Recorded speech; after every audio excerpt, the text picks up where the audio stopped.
Here are my top 10 Pacific Drive tips and tricks to get you where you want to go, because life in the Olympic exclusion zone can be unforgiving, to say the least.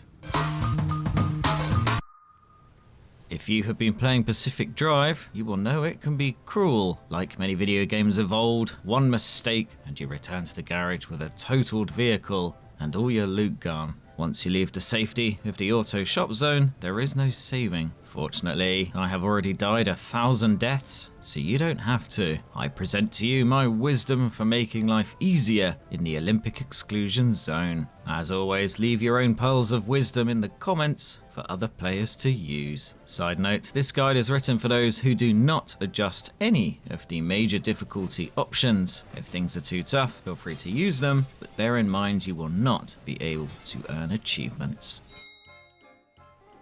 First up, a basic tip. In between drives, use the scrapper on that nearby abandoned vehicle, computer, and radio outside the auto shop. The crafting components you get, especially scrap metal, are necessary for crafting replacement parts. Also use the friendly dumpster, which chucks out replacement parts and crafting components. Keep using it until it makes a grumbling sound. These dumpsters can be found away from the auto shop area, so keep an eye out.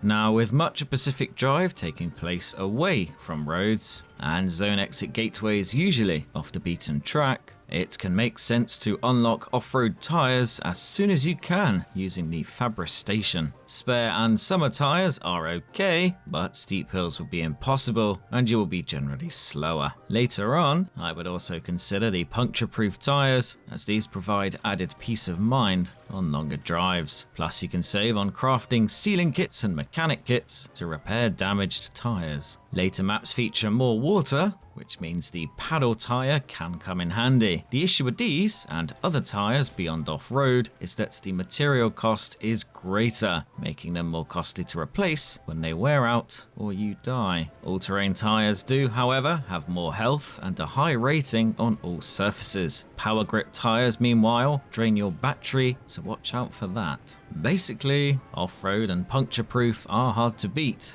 especially early on.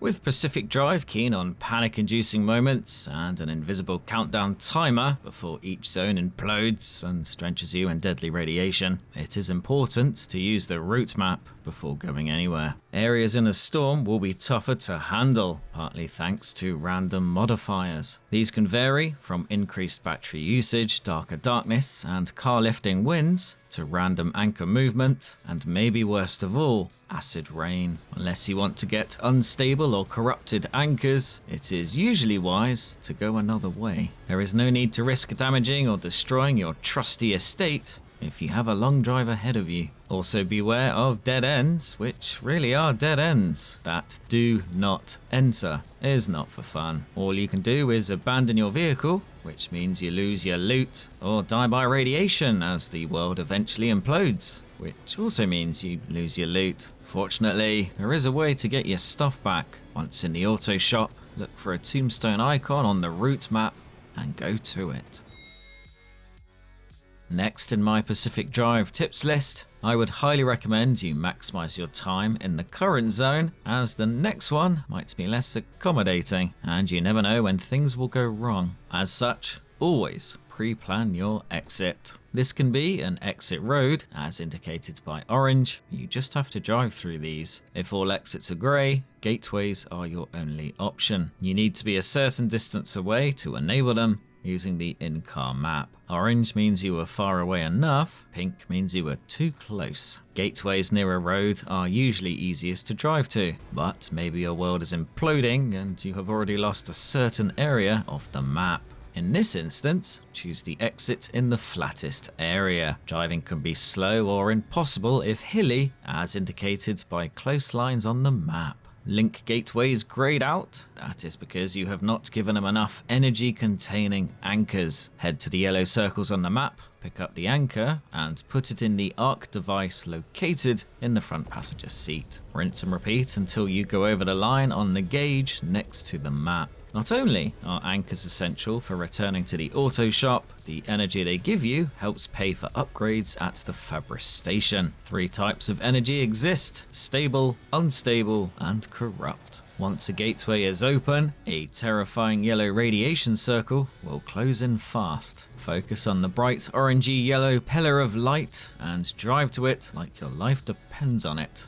Because it does. Some zones contain stabilization towers, which can also trigger the implosion when enabled. Side note, there is an upgrade to counter this. Stay outside the car and look for the same pillar of light, then drive to it fast. Sitting in the car makes it harder to know where it is. If there is a road exit, or you do not want to use a gateway, listen out for the Inception-esque horn of doom. This signifies the zone is becoming unstable and deadly radiation is on the way. Fortunately, the yellow circle usually, but not always, closes slowly, so use this time to your advantage. Collect crafting components, visit repair or recharging stations as indicated by coloured circles on the map, let any passive upgrades collect fuel or recharge your battery, collect anchors, do whatever you need before driving into the next zone. You can also put first aid kits and food in your backpack, as you may need to top up your health when on the move. Put crafting items in the trunk/boot so you can loot faster in the next zone. Then use the crafting table in the boot to fix any car parts with a yellow or red exclamation mark. Usually this is done using a sealing kit or another type of repair kit. Do this first,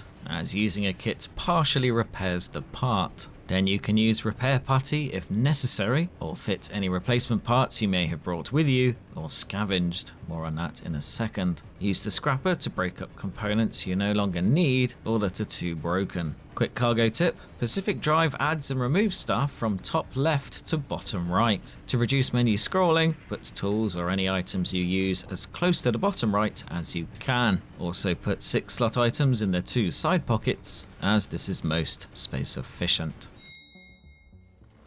Now it is time to talk about the Liberator. Unlike the Scrapper, which breaks apart into crafting components, the Liberator removes it intact for use on your car. Damage is done because it is explosive, so only fire once at each part you want to liberate. The Liberator is useful because it provides access to parts you may not have researched yet or have enough crafting components for. Abandoned police vehicles and armored trucks, for instance, can have tougher armored panels and doors. Attach, repair, or bring home to use at a later date. Just bear in mind that some panels weigh more, and that means a lower top speed. The upgraded Liberator Mark II has more uses before it runs out, as does the Plasma Scrapper, but does the same damage, meaning you will still need to repair parts when you use it. Now, fuel is more readily available, and the upgrade path to side tanks and seat tanks is accessible. Yet I would still get into the habit of topping up on long drives. Most abandoned cars have spare fuel, as do petrol stations, trucks, tankers, and basically anything else that used to move. Fill up your portable tank in the top left of the boot/trunk for emergencies. Use the main filling tank on the back left of the car, as it all goes to the same combined place except for the portable tank. You do not need to top up religiously, especially when you learn how far your trusty estate can go. It is just you do not want to ever be caught short, especially during an acid rainstorm. My next serving of Pacific Drive tips concerns racks, though not that kind. Once researched in the Fabris station, extra storage boxes, fuel tanks, and a larger battery provide peace of mind and increase survivability. There are also passive recharges, such as the hydro generator, lightning rod, mini turbines, solar panel, anchor energy converter, and fuel synthesizer. In the right conditions, these top up automatically. Roof rack storage and capacity upgrades are harder to unlock, but are seriously effective, and will allow you to go further than ever. Though your car will look ridiculous, in a good way. Then there are rack illumination upgrades. Side and roof floodlights, and even the auto tracking spotlight, will help you find the best loot, or just get out of a pickle fastest, especially in zones with that eerie darkness modifier. The loot analyzer can be worth sticking on the roof too, as it highlights wrecked vehicles and other things you can break apart, such as LED panels. Just bear in mind it uses up battery each time you use it, and consider upgrading it for improved effectiveness. Tip number 8 is about being ruthless with your equipment. Yes, it is tempting to slap on the fanciest parts, and there are times when you should. Doing so may greatly improve your chances of success. However, for scavenger runs to collect crafting items, or if driving into unfamiliar territory, you may want to use steel parts, as these are much easier to replace. Their necessary components are common if you dice up wrecked vehicles, especially the scrap metal needed for steel sheets. Yes, the protection level is weaker, and you lose out on specific bonuses such as electric or radiation resistance, which can be useful. However, the hardiness is not that far behind. Basically, keep it lean sometimes, and you can more easily build up the crafting components safety net. Now, as with most games, story progress opens up new areas, and in Pacific Drive, this means access to crafting components for fancier car parts. It also means you can drive around more of the map, avoiding or heading into storms as necessary. Those swamps north of the garage, for instance, provide access to swamp eggs and other components you seemingly cannot get closer to home. Rounding off my Pacific Drive tips and tricks, look out for abandoned vans and trucks. These usually contain a generous payload of new items, including crafting components, vehicle parts, and customization stuff. Just remember to make space in the boot, or should that be trunk? Subscribe and like for more Pacific Drive videos. Take care. Bye.